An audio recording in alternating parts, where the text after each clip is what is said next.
갈 텐데요.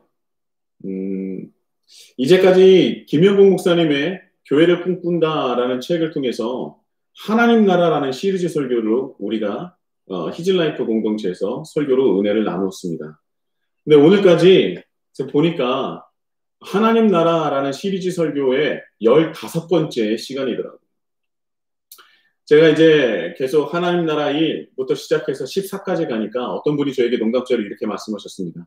목사님, 개인적으로 설교 제목을 따로 정하기 어려우니까 그냥 숫자로 하나님 나라라 하고 숫자만 올리는 거 아닙니까? 라고 말씀하시더라고요. 어, 아닙니다. 예, 숫자만 바꾸는 것이 아니라 정말 하나님 나라가 무엇인지 또 우리가 알고 깨달아야 할 하나님 나라가 무엇인지를 좀 정확하게 우리가 알고자 했고요. 또 은혜를 나누고자 했었던 것입니다. 제가 그 말을 듣고 웃고 넘어갔지만 실제로 이 정도까지 하나님 나라 시리즈 설교가 이어질지는 저도 몰랐습니다. 제가 실제로 2018년 이전에 섬기던 교회에서 이전에 섬기던 교회에서 안디옥 교회와 그리스도인이라는 성경 공부를 진행한 적이 있습니다. 참 놀랍고 감사한 시간이었는데요. 어떻게 보면 그 시간 때문에 그 시간이 있었기 때문에 지금의 제가 있고 또 이렇게 히즐라이프 공동체를 개척하고 시작했던 것이라고 생각을 합니다. 참 귀한 시간이었죠. 그래서 그때 함께 했었던 분들은 지금도 잊을 수 없고요. 늘 그리운 마음이 있습니다. 아무튼 그때도 교회를 꿈꾼다라는 책을 중심으로 해서 은혜를 나눴었는데요. 총 12번, 12강까지 진행했던 것으로 기억합니다. 그때는요, 12주도 길다라고 느껴졌는데, 지금 우리 히즐라이프 공동체에서 설교가 15주차라는 거예요.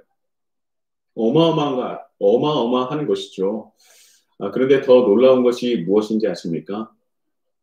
안디옥 교회와 그리스도인이라는 성경 공부는 총 12강이었다고 얘기했잖아요. 그런데 지금 분량으로 따진다면 지금 저희는 5강 정도밖에 오지 않았어요. 한마디로 절반도차 지나지 않았다는 것입니다. 그런데 벌써 15주를 달려가고 있죠. 그런데요, 그때보다 훨씬 더 깊고 더 넓게 하나님의 말씀을 나누고 있고요.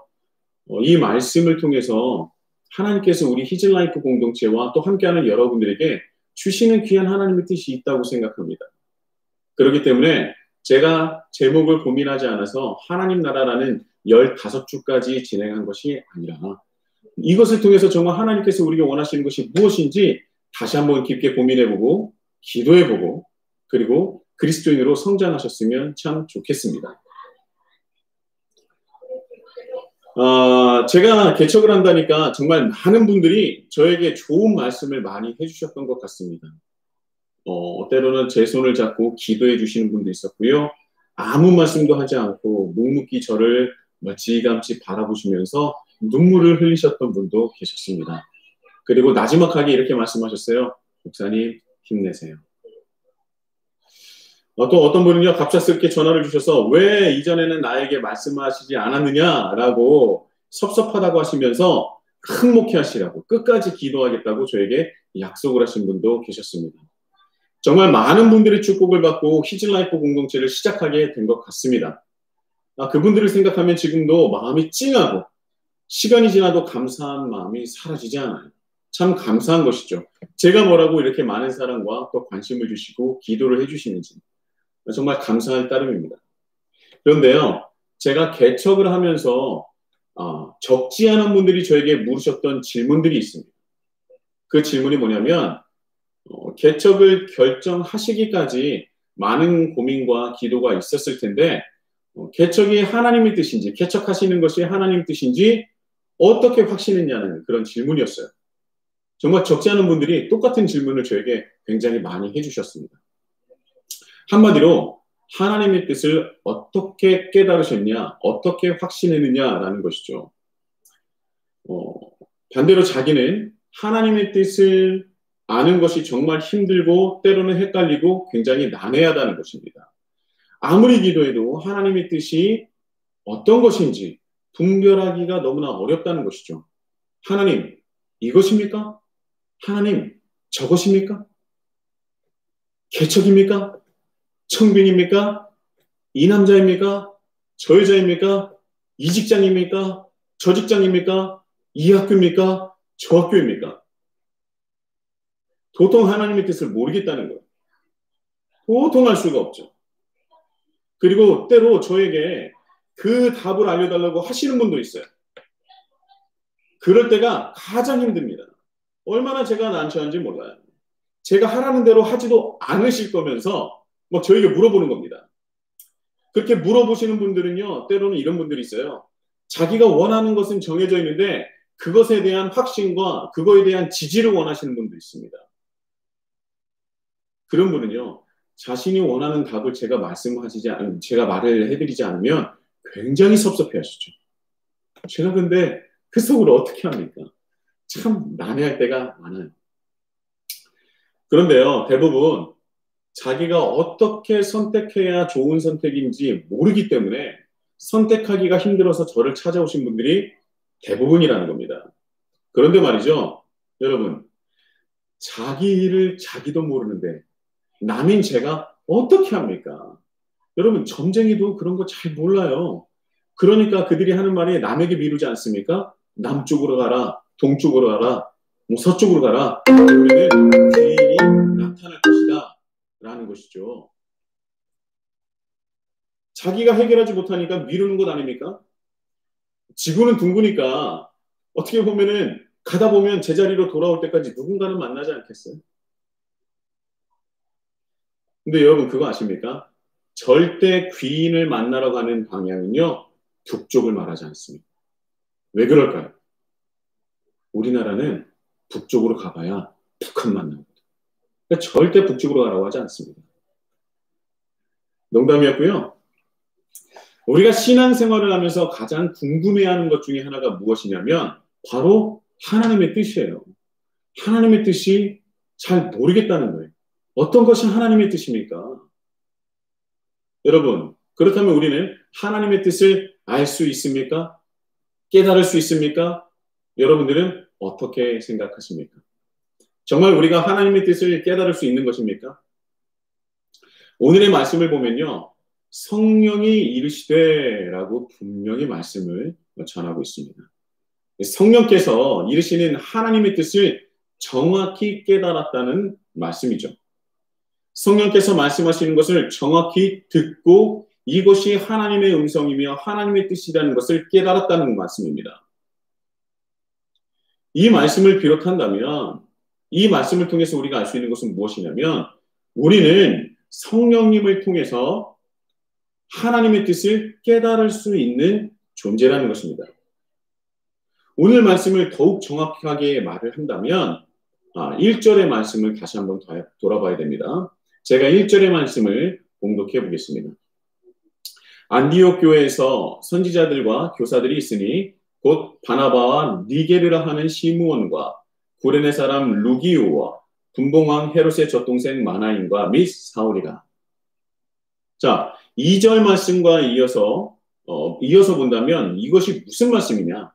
성령님을 통하여 하나님의 뜻을 정확하게 깨달았는데 근데 그것이 한 명도 아니고 두 명도 아니고 자그마치 5명이 정확하게 동일한 하나님의 뜻을 동시에 깨달았다는 거예요. 성령님을 통해서 말씀이죠. 너는 하나님의 뜻이 그런 것 같아?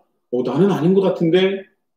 가 아니라 5명이 함께 기도했더니 성령께서 동일한 하나님의 뜻을 들려주시고 깨닫게 해주셨다는 거예요.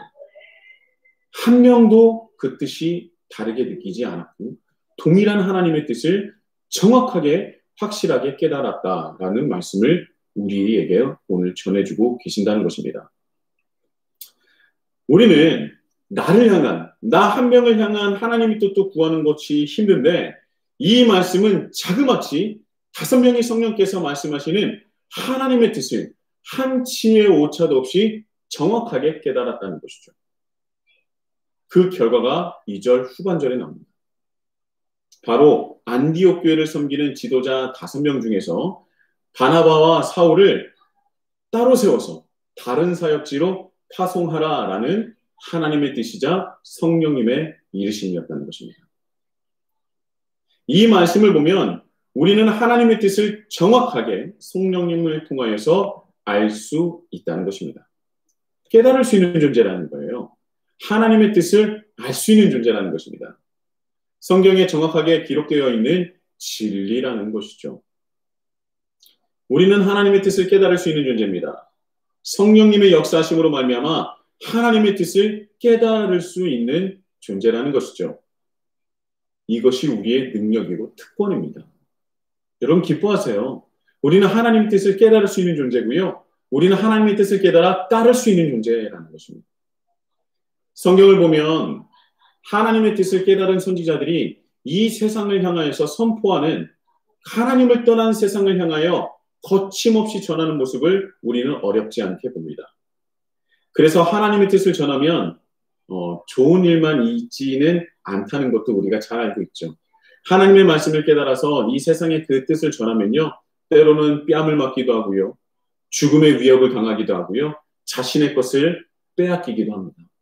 물론 하나님께서 함께 하시지만 말이죠. 왜냐하면요. 생각해보면 하나님의 뜻을 온전히 이 악한 세상은 받아들이기가 매우 어렵기 때문이에요. 세상은 하나님의 뜻을 매우 몹시 불편해합니다. 거부감을 가지죠. 불쾌해합니다. 왜냐하면 자신의 죄성의 민낯이 드러나기 때문이죠. 그래서 세상이 악하면 악할수록 하나님 말씀에 대한 저항성이 더 커질 수밖에 없는 것입니다. 지금 우리가 살아가는 이 시대를 한번 생각해 보세요. 하나님의 뜻에 대한, 하나님의 말씀에 대한 저항이 큽니까 작습니까?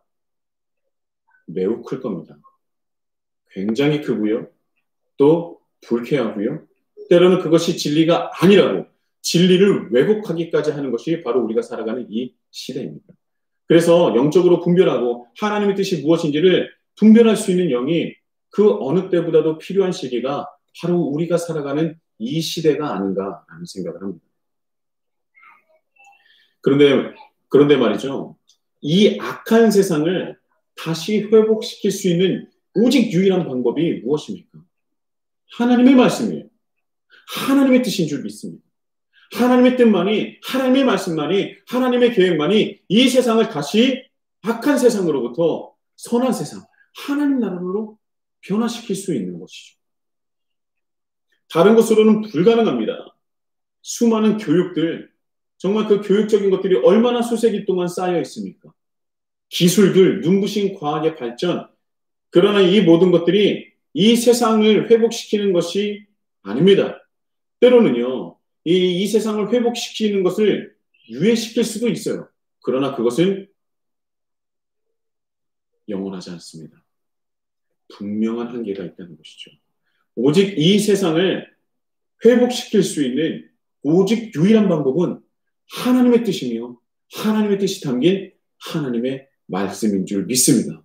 그래서 우리는 다시 말씀으로 돌아가야 되고요. 그리고 말씀으로 돌아감으로 하나님의 뜻을 분별하여 받아들일 수 있는 존재가 되어야 한다는 것이죠. 하나님의 뜻을 우리는 다시 회복해야 한다는 것입니다. 이 세상을 회복시킬 본질적인 회복을 가능케 하는 것은 이 세상을 향한 하나님의 뜻이며 하나님의 말씀이라는 것입니다. 하나님의 뜻을 우리가 선명하게 깨달아서 이 악한 세상에 드러나고 선포되어지는 귀한 역사가 이루어지길 예수님의 이름으로 축복합니다. 자, 그렇다면 하나님은 우리가 자신의 뜻을 깨닫기를 원하실까요? 원치 않으실까요? 하나님께서는 우리가 이렇게 난해하고 하나님의 뜻을 깨닫기가 참 어려운데 정작 하나님은 우리가 하나님의 뜻을 깨닫기를 원하실까요? 모르실까요? 아니실까요? 성경에서 본다면 하나님은 자신의 뜻을 가려지길 원하시기도 하시고 하나님의 뜻이 드러나게 원하시는 것도 둘 다 나옵니다. 그 기준이 뭐냐면 바로 듣는 대상에 있어요. 대상에 따라서 하나님의 뜻이 가려지길 원하실 때도 있고요. 하나님의 뜻이 드러나길 원하실 때도 있다는 것입니다. 예레미야 33장 3절의 말씀을 한번 볼까요? 제가 한번 봉독해 보도록 하겠습니다. 너는 내게 부르짖으라. 내가 내게 응답하겠고 내가 알지 못하는 크고 은밀한 일을 내게 보이리라. 아멘. 자, 이 말씀을 보면요. 아직 예레미야는 하나님의 기준에 충족하지 못한 듯 보입니다. 아직 그 기준에 충족하지 못했어요. 그래서 아직은 예레미야에게 있어서 하나님의 뜻은 은밀한 그 무엇으로 남아있는 것이죠. 그래서 하나님께서 이 예레미야에게 원하는 것이 무엇이냐? 부르짖으라라는 말씀인 것입니다.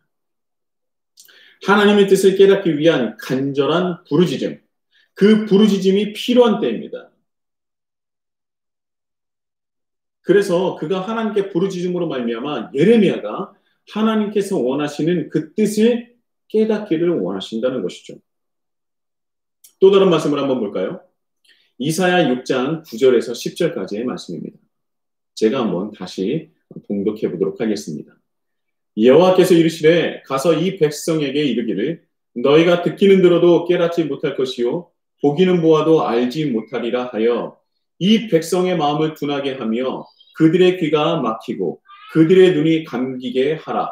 염려하건대 그들이 눈으로 보고 귀로 듣고 마음으로 깨닫고 다시 돌아와 고침을 받을까 하노라 하시기로.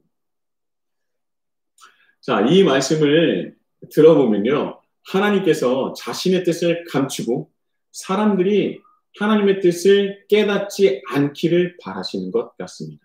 그렇죠? 그들이 듣고 보아서 다시 회복하여 나에게 돌아올까 두렵다고 하시는 거예요.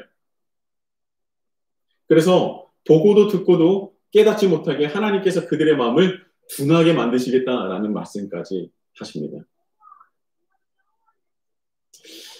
그런데 우리가 알고 있는 하나님은 어떤 하나님입니까? 우리가 익히 알고 있는 하나님은 어떤 하나님이에요? 사랑의 하나님이고요. 영원하고 인자하심이 정말 끝도 없는 그런 분 아니겠습니까? 그런데 이 말씀을 보면 이 말씀을 하시는 하나님은 우리가 익히 알고 있는 하나님과 너무 멀어서 보여요. 너무 멀게 느껴지고요. 때로는 낯설게 느껴지는 하나님이 아닙니까? 한없는 사랑, 영원한 사랑을 가지신 하나님이 아닌 것 같아요. 자, 그런데 우리가 여기서 생각해야 될 것은 무엇이냐면 왜 하나님은 굳이 가만히 내버려 두면 스스로 죄를 지어서 멸망할 수밖에 없는 그들을 그 이스라엘 백성들을 향해서 왜 굳이 이사야라는 사람을 부르신 겁니까? 우리가 그 속뜻을 한번 들여다봐야 한다는 것이죠. 정말 하나님께서 우리가 하나님의 뜻을 깨닫지 않기를 바라신다면 굳이 이사야를 이 세상 가운데 보낼 필요가 없지요. 또 방금 읽었었던 9절의 말씀 이전에 있는 8절을 한번 읽어볼까요?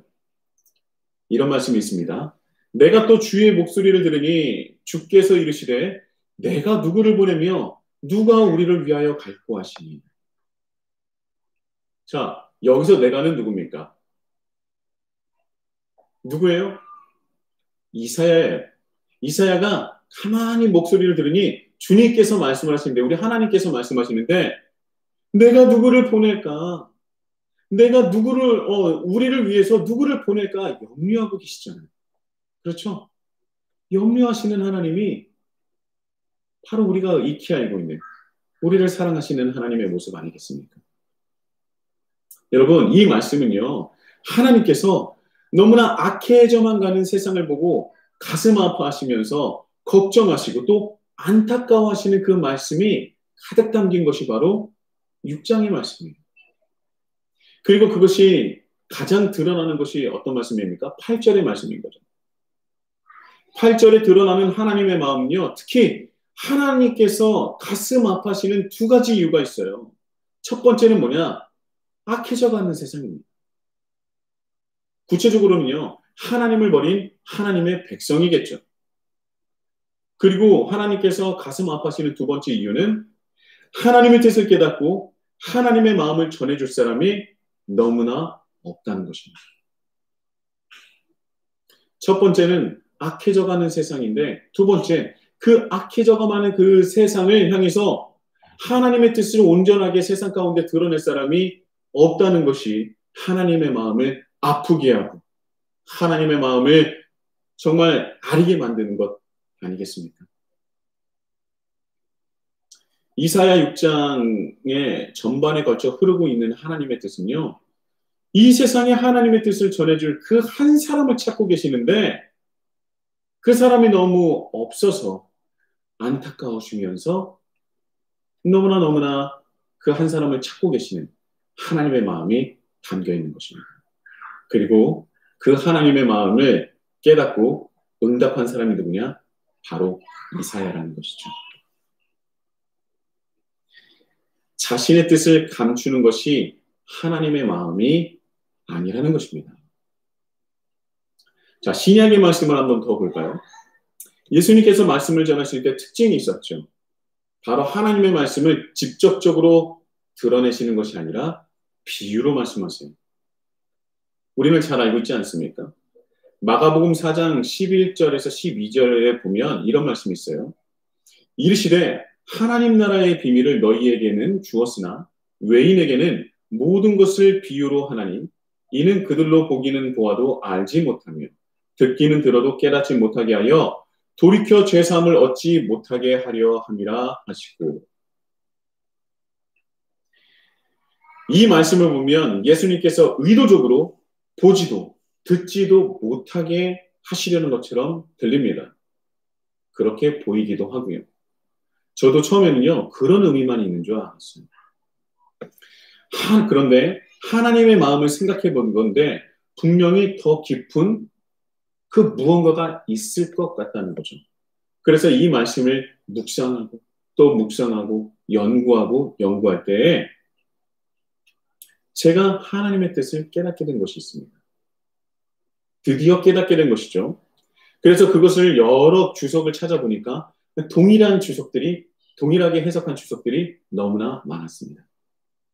마가복음 4장의 말씀은요, 방금 언급해드렸던 이사야 6장의 말씀을 예수님께서 인용하신 거예요. 보고도 듣고도 깨닫지 못하게 하겠다. 그 말씀은요, 이스라엘 백성들이 결국 심판을 겪게 될 것이다. 특히 포로 생활을 경험하게 될 것이다 라는 것입니다. 그렇다면 그들이 심판을 받는 궁극적인 이유는 바로 이스라엘 백성의 죄 때문입니다. 하나님을 버리고 떠난 죄, 그 죄. 그런데요, 이사야 6장에서 말하는 죄는요, 특징이 있는데요. 하나님께서 말씀하시는 그 특징, 그 죄는 무엇이냐? 바로 이스라엘 백성의 의도적 완고함에 있었다라는 것입니다. 이스라엘 백성들이 의도적으로 하나님 앞에 완고함을 버리지 않고 있다는 거예요. 의도적으로 하나님의 말씀을 보고도 듣고도 따르지 않았다는 것입니다. 이것이 무엇을 뜻하느냐? 이스라엘 백성은요, 하나님의 뜻을 모른 것이 아니에요. 이스라엘 백성은 누구보다도 하나님의 뜻을 알고 있었습니다. 하나님께서 무엇을 원하시는지 누구보다도 더 잘 알고 있었다는 거예요. 그런데 의도적으로 하나님의 뜻을 의도적으로 자신의 완고함으로 그것을 외면하고 그것을 버렸다는 거예요. 알고 있음에도 불구하고 하나님의 뜻을 하나님의 뜻을 따르지 않았다는 것입니다. 순종하지 않았다는 거예요. 이사야 시대의 이스라엘 백성들이나 예수님 시대의 바리새인들은요, 누구보다도 하나님의 뜻을 잘 알고 있었어요. 그런데 그들이 자신의 이익과 자기 중심성으로 하나님의 뜻을 의도적으로 따르지 않고 버렸다는 거예요. 특히 예수님 시대의 바리새인들은요, 누구보다도 또 그 어떤 시대보다도 하나님의 말씀에 정통한 사람들이었습니다. 하나님의 말씀을 모르고 하나님의 뜻을 모르는 것이 아니라 의도적으로 외면했다는 것이죠. 누구를 위해서요? 바로 자신을 위해서. 자신의 이익과 자신의 성공과 오직 자기중심성, 자기를 위해서 하나님의 말씀과 하나님의 뜻을 알고 있음에도 불구하고 의도적으로 그 완고함을 가지고 하나님의 뜻을 외면하고 버렸다는 것입니다. 여러분, 하나님은요, 자신의 뜻을 가리시기를 원하시는 분이 아니라 오히려 하나님의 뜻을 보이시고 들려주길 원하시는 분입니다. 그 뜻을 깨닫기를 누구보다도 더 간절히 원하시는 분이에요. 하나님의 뜻을 더욱더 알리기를 원하시는 분이 바로 하나님이시라는 거예요. 이사야 6장 8절의 말씀처럼 내가 누구를 보내며 누가 우리를 위하여 갈구 하시니 하시면서 가슴 아파하시고 안타까워하시는 분이 바로 하나님이시라는 겁니다. 우리가 하나님의 뜻을 깨닫고 그 누구보다도 이 세상 가운데 하나님의 뜻을 드러내고 또한 그것을 전하기를 원하시는 분이 하나님이시라는 거예요. 여러분, 그런데 우리는 왜 그렇게 하나님의 뜻을 깨닫기를 원하시는 분이 계시는데도 불구하고 정작 우리는 하나님의 뜻을 깨닫지 못하고 헷갈려하며 난해합니까? 저는 그 이유는 크게 두 가지라고 생각해요. 첫 번째는요, 하나님의 뜻보다 내 뜻이 더 앞섰기 때문입니다. 그리고 두 번째는요, 우리가 하나님의 뜻은 알지만 의도적으로 외면하고 있는 거예요. 다시 한번 말씀드립니다. 첫 번째는요, 우리가 하나님의 뜻을 깨닫지 못하고 헷갈려하며 선택하지 못하고 난해하다라고 생각하는 이유는 뭐냐면 첫 번째는 하나님 뜻보다 내 뜻이 우선되기 때문이고요. 두 번째는 하나님의 뜻을 알고 있어도 우리는 그것을 의도적으로 외면하고 있기 때문입니다. 하나님 뜻보다 내 뜻이 더 앞선 것, 이것은요, 하나님의 뜻이 내 삶에 있어서 그렇게 중요하지 않아요. 그저 하나님의 뜻은, 하나님은요, 내 뜻을, 나의 것을 이뤄주시는 그 분쯤으로 우리는 알고 있는 것이죠.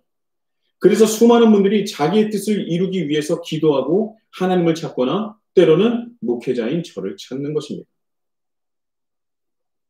도대체 하나님의 뜻은 무엇입니까? 어느 직장입니까? 어느 사람입니까? 어느 학교입니까? 어느 때입니까? 저기입니까? 여기입니까? 그래서 하나님께 기도하면서 다그치는 거예요. 하나님 뭐예요? 그런데 그 다그치는 기도 속에 그 깊은 그 기도 속에 우리가 파고들면 뭐가 있습니까? 하나님 내가 어디로 가야 어느 사람을 선택해야 어느 직장을 가야 어느 학교를 가야 성공하고 잘 먹고 잘 살겠습니까?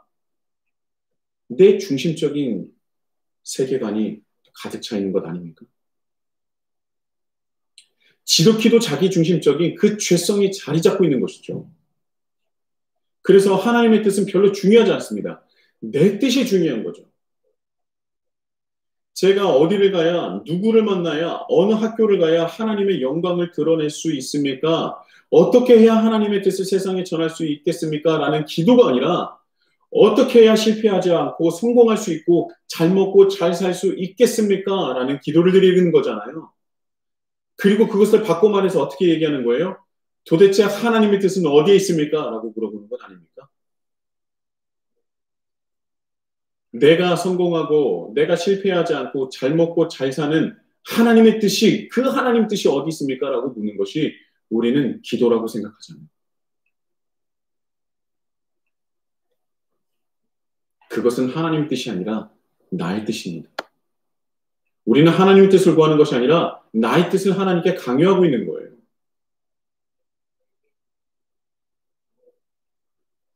이전에도 제가 말씀드렸지만 하나님은요, 우리가 어디를 가든지, 우리가 어디에 있든지, 우리가 무엇을 하든지 그렇게 중요하게 여기시지 않습니다. 하나님께서 중요하게 여기시는 것은 무엇이냐? 네가 무엇을 먹든지, 무엇을 마시든지, 우리가 어떤 일을 하든지 다 괜찮아. 그런데 그 모든 것을 다 하나님의 영광을 위해서 하렴이라고 하나님께서 우리에게 말씀하시는 것입니다. 그런데 우리는 그 어디를 집착하고 있는 거예요? 그곳을 집착하고 있는 거예요. 그 위치를 집착하고 있는 거예요. 그래서 하나님의 뜻이 어렵다라고 말씀하고 있는 거죠. 하나님은 우리가 언제 어디서 무엇을 하든지 어디에 있든지를 중요하게 여기시는 것이 아니라 그 안에서 하나님께 영광 돌리기를 원하신다는 것입니다. 요즘은요, 청약전쟁입니다. 예, 아파트, 청약전쟁이죠. 어디를 써야 당첨이 되겠습니까? 저도 청약전쟁에 뛰어든 한 사람으로서 하나님께 때로는 이렇게 구하고 싶어요. 하나님, 어디를 써야 당첨될 수 있습니까? 근데 저는요, 그렇게 기도하지 않아요. 제가 바라고 기도하는 것은 청약이 된 다음을 기도하는 겁니다. 그리고 그것을 고민하는 거예요. 하나님, 제가 청약에 당첨이 된다면 그것으로 하나님께 어떻게 영광을 돌릴 수 있을까요? 어떤 모습으로, 어떤 것으로 하나님께 영광을 돌릴 수 있을까요? 어떻게 하면 그 청약을 하나님께 영광 돌릴 수 있는 도구로 사용할 수 있을까요? 그것을 고민하고 그것을 기도하는 거예요. 청약을 어디에 당첨될까요? 라는 것을 기도하는 것이 그리스도인이 아니라 내가 청약을 통하여 어떻게 하나님께 영광을 돌릴 수 있을까요? 라는 것을 기도하고 고민하는 것이 그런 신앙 고백하는 것이 바로 그리스도인이라는 것입니다. 청약이 되면 아파트 가격이 상승해서 내가 몇 억을 손에 로또가 되어서 정말 잘 먹고 잘 살아야지. 그거는 세상 사람이라는 거예요.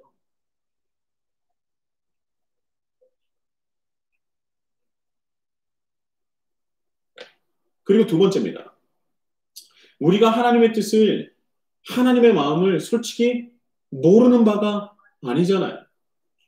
왜냐하면 성경에 그대로 다 직설적으로 나와 있기 때문입니다. 선택에 어려움이 있을지언정 우리가 어떻게 어떤 마음으로 어떤 사람으로 세상을 살아가야 하는지 모르지 않아요. 성경에 그대로 나와 있잖아요. 그런데 우리가 그것을 의도적으로 외면하고 그렇게까지 살고 싶지 않은 것이죠. 말로는 좁은 문, 좁은 길을 외치지만 내 속마음은 다른 선보다 조금 더 넓고 쉬운 길을 선택하고 싶고 그래서 하나님께서 이 길을 가라고 하시지만 이렇게 살라고 하시지만 그냥 그것을 애써 외면하는 것이 우리의 신앙의 정도 아닙니까?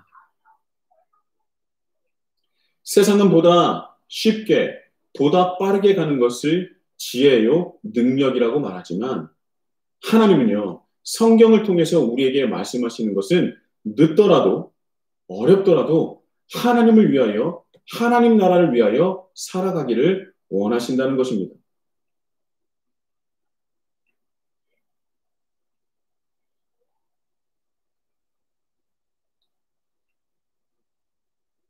결론을 맺겠습니다. 어떻게 안디옥 교회를 이끌어가는 5명의 지도자는 성령께서 이루시는 하나님의 뜻을 정확하게, 동일하게, 똑같이 깨닫게 되었을까요? 그들이 특별해서 그렇습니까? 절대 그렇지 않죠. 그들이 특별한 것이 아니라 성령께서 이루시는 그 말씀을 듣기 위하여 노력했어요. 그 노력이 무엇이냐? 바로 제가 2주 전부터 말씀을 드렸었던 2주 동안 말씀드렸었던 첫 번째는 금식이요. 두 번째는 섬김, 즉 예배를 하나님께 온전히 드렸기 때문에 그것이 가능했던 것입니다. 다시 한번 되짚어 드린다면 금식의 첫 번째는 무엇이라고 말씀드렸습니까? 바로 회개라는 것이죠. 어느 순간 내 중심적으로, 자기 중심적으로 돌아간 내 자신을 돌아보고 다시 하나님께 채널을 고정하려고 노력하는 거예요. 그래서 금식을 한다는 것이죠. 이제까지 의도적으로 하나님의 말씀을 외면한 것은 없는지 돌아보고 다시 하나님과의 관계를 회복하고자, 다시 잡고자 노력한다는 것입니다. 또한 내 뜻이 아니라 하나님의 뜻을 구하는 것이 금식의 두 번째라고 말씀을 드렸습니다. 내 뜻을 위하여서 살아가며 흐트러졌었던 내 영을 다시 하나님의 뜻으로 회복하는 것이죠. 하나님께 내 뜻을 강요하는 것이 아니라 하나님의 뜻을 깨닫기 원한다고 하나님께 기도드린다는 거예요. 이게 금식의 두 번째입니다. 그리고 금식의 세 번째는 이 세상의 즐거움은 본질적인 즐거움과 기쁨이 아니므로 오직 나의 유일한 즐거움이요 기쁨은 하나님이십니다 라는 즐거움을 내려놓는 즐거움, 그 기쁨을 누리는 것이 금식의 세 번째라고 말씀을 드렸습니다. 그리고 예배의 회복입니다. 섬김과 예배는 다른 말이 아니라고 말씀을 드렸죠. 우리는 하나님을 믿는과 동시에 하나님의 공식적인 일꾼이 되어 하나님의 뜻을 이 세상 가운데 전하는 하나님 나라의 백성이 되는 것입니다. 그래서 교회 안에뿐만 아니라 내가 살아가는 모든 공간에서 하나님을 예배하는 예배자가 되어야 된다는 거예요. 하나님을 위하여, 하나님 나라를 위하여서 하나님의 뜻으로 세상을 섬기는 자가 되어야 한다는 것입니다. 그것이 예배요, 섬김이라는 것이죠. 우리가 이 금식과 예배를 회복할 때에 내 중심성에서 하나님 중심으로 회복하게 되고요. 그때에 우리는 성령께서 우리를 향해서 이르시는 그 하나님의 뜻을 정확하게 깨달을 수 있게 되는 것입니다. 금식과 섬김, 금식과 그 예배가 우리의 삶에서 회복되어야 돼요. 우리 채널을 세상에서, 나에서 하나님께 집중할 때 우리는 하나님의 뜻을 정확하게 깨닫는 온전한 그리스도인으로 회복된다는 것입니다. 여러분, 하나님은 인간에게 하나님의 뜻을 깨달을 수 있는 특별한 능력을 주셨습니다. 그것이 바로 하나님의 형상대로 지음받았다는 그 말씀이죠. 그렇기에 하나님 누구보다 하나님을 믿는 우리가 하나님의 귀하신 뜻을 깨달아서 이 세상에 전하고 드러내길 원하신다는 것입니다. 하나님의 뜻을 모르겠다. 하나님의 뜻이 헷갈린다. 하나님의 뜻이 너무나 난해하다. 라는 분이 계시다면 지금부터 금식과 예배를 회복하시기 바랍니다. 그리고 이 한 주간 한번 해보세요.